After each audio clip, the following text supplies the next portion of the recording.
कोई भी व्यक्ति, संवैधानिक पद पर बैठा व्यक्ति अगर इस तरह का आपत्तिजनक बयान दे रहे हैं तो फिर ये कोई स्वीकार नहीं कर सकता है, ये क्षम्य नहीं हो सकता है। पनोरमा ग्रुप, जो सोचता है वो करता है। आपके अपने सपनों का आशियाना। नमस्कार, आप देख रहे हैं सिटी पोस्ट और मैं हूं अभिषेक मिश्रा। देखिए, जेडीयू कोटे के मंत्री अशोक चौधरी, इनको नीतीश कुमार का बेहद करीबी माना जाता है, उन्होंने अपने बयान से बिहार की राजनीति में और खासकर जेडीयू के अंदर भूचाल ला दिया है। जेडीयू कोटे के मंत्री अशोक चौधरी ने भूमिहार जाति को लेकर बयान दिया जहानाबाद में। ये कहा कि भूमिहारों ने वोट नहीं दिया, नीतीश कुमार का साथ नहीं दिया लोकसभा चुनाव में। और उसके बाद इस बयान के बाद पार्टी ने अशोक चौधरी से पल्ला झाड़ लिया है, उनके इस बयान से खुद को अलग कर लिया है। पार्टी के मुख्य प्रवक्ता नीरज कुमार हों या जेडीयू के दूसरे नेता हों, उन्होंने अशोक चौधरी के खिलाफ मोर्चा खोल दिया है। अब आरजेडी का भी बयान इस पूरे मामले को लेकर आया है। आरजेडी के प्रवक्ता मृत्युंजय तिवारी ने क्या कहा है, जरा सुनिए। कोई भी व्यक्ति, संवैधानिक पद पर बैठा व्यक्ति अगर इस तरह का आपत्तिजनक बयान दे रहे हैं तो फिर ये कोई स्वीकार नहीं कर सकता है, ये क्षम्य नहीं हो सकता है।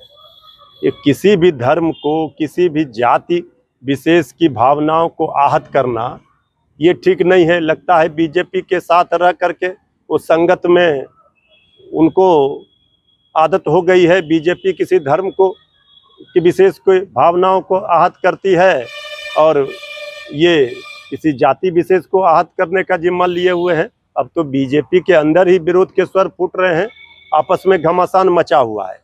इस तरह के बयान से किसी को भी बचना चाहिए जो किसी जात, किसी धर्म विशेष बिरादरी की भावनाओं को आहत करता हो। ये बेहद ही आपत्तिजनक बयान है और इस बयान को वापस लेना चाहिए, उस समाज से क्षमा मांगनी चाहिए। आरजेडी को लेकर चिराग पासवान का भी दावा है, डंके की चोट पर दावा है कि उनकी पार्टी में टूट हो सकती है, सांसद टूट सकते हैं। चिराग पासवान अमित शाह से मुलाकात करते हैं। इन घटनाक्रमों को कैसे देख रहे हैं? देखिए, कौन टूट सकता है, कौन नहीं टूट सकता है, ये सबको पता है। आरजेडी की जमीन इतनी मजबूत है कि आरजेडी को कोई हिला भी नहीं सकता है। नहीं, आरजेडी ने दावा किया है चिराग की पार्टी। भाई, हमने तो कहा जो अनुमान चर्चाएं थी, जो पहले हुआ था, ट्रैक रिकॉर्ड था, भाई उनके बंगले में आग तो इसी जेडीयू बीजेपी ने लगाई थी। उसी पर कहा गया हम जोड़ तोड़ की साजिशों में हमारी पार्टी, हमारे नेता विश्वास नहीं करते हैं। लेकिन जो उनके साथ हैं वही कहते हैं बीजेपी वाले कि क्षेत्रीय दलों का अहमियत नहीं है, क्षेत्रीय दलों को समाप्त कर देना चाहिए।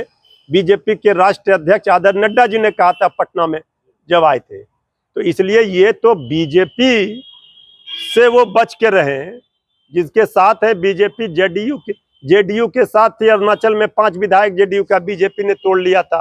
आदरणीय नीतीश कुमार जी जब बीजेपी का साथ छोड़कर आए थे हम लोग के साथ, वो भी कह रहे थे कि हमारी पार्टी को तोड़ने का प्रयास बीजेपी कर रही थी। ये हम नहीं कह रहे, उन्हीं लोगों के बयानों को हम बता रहे हैं।